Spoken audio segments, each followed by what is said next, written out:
Mail specific helpline कोई भी भारत में उपलब्ध नहीं, एक भी। जस्ट ये कहना पत्नी का या माँ का कि we are proud of you, we are proud of you, you have done a good job, we have done a good job, तुमने पूरा दिन मेहनत की एंड हम सब खुश हैं कि तुम वापस आए। This makes a very big difference, very big impact. क्या पति या पत्नी को एक दूसरे के साथ कुछ इस तरीके का डिस्कशन करना चाहिए जिससे वो एटलीस्ट अपने आप को इस तरह की स्ट्रेसफुल सिचुएशन में ना ले जाए, या इस तरह के एक गलत नैरेटिव में ना ले जाएं कि मेरे बारे में गलत सोचा जा रहा है, या फिर मैं इनकेपेबल हूं, मैं पूरी तरीके से समर्थ नहीं हूं अपनी फैमिली लाइफ चलाने के लिए। कोई इस तरह का डिस्कशन पॉइंट, कोई ऐसा तरीका होगा जिससे एटलीस्ट वो अपनी फैमिली लाइफ बचा सके? देखिए, मैंने एक चीज महसूस करी है, कई बुक्स पढ़ी हैं, उसमें एक बड़ा क्लियर कट मैसेज है कि words have a lot of energy.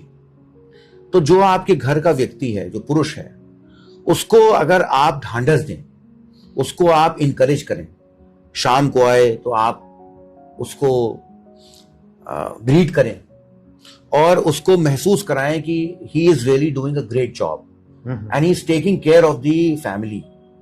और इस तरह की इंकरेजिंग बात, जो आप डिस्कशन बात करें, डिस्कशन में अगर उस व्यक्ति को उसके पेरेंट्स या उसकी पत्नी अगर सिर्फ इंकरेज करे कि यार वेल डन, बहुत अच्छा तुमने काम किया and you are really putting up lot of efforts and we are proud of you.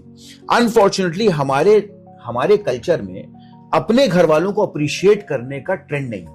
Just ये कहना पत्नी का या माँ का कि we are proud of you, we are proud of you, you have done a good job, we have done a good job, तुमने पूरा दिन मेहनत की एंड हम सब खुश हैं कि तुम वापस आए।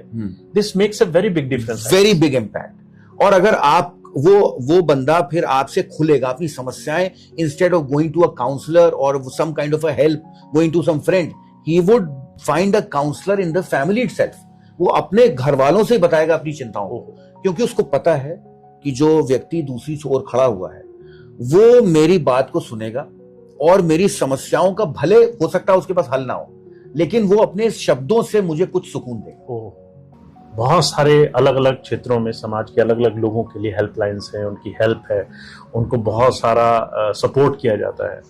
तो हम अपने मेल एनर्जी के लिए, मेंस के लिए इस तरह का क्या कर रहे हैं? आपको ताज्जुब होगा, सैडली जितनी मैंने रिसर्च करी, अब हो सकता है आपकी लिसनर्स में कोई कमेंट करके बताए कुछ ऐसा उपलब्ध है कि नहीं, मेल स्पेसिफिक हेल्पलाइन कोई भी भारत में उपलब्ध नहीं, एक भी।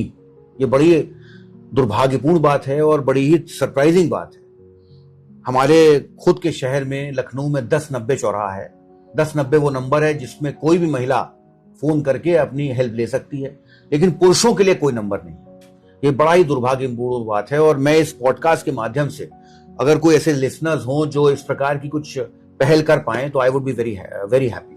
So good. मैं चाहता हूं आज हमारे दर्शकों के लिए, खास तौर से पुरुषों के लिए और महिलाओं के लिए जो कि दाम्पत्य जीवन भी जीते हैं, मैरिड लाइफ जीते हैं, कुछ ऐसी एक आधी चीज आप जो बताना चाहें जिससे हम इस प्रेशर को किसी तरीके से रिवर्स कर सकें। चूंकि मेंटल हेल्थ की बात हो रही है जी, तो मैं समाज से और घर की महिलाओं से, परिवार से ये अनुरोध करूंगा कि अपने उस पुरुष को समझें। उसको भी पेन है, उसको भी कष्ट है, वो बेचारा एक स्यूडो इमेज लेके, हरक्यूलिन इमेज लेके जी रहा है।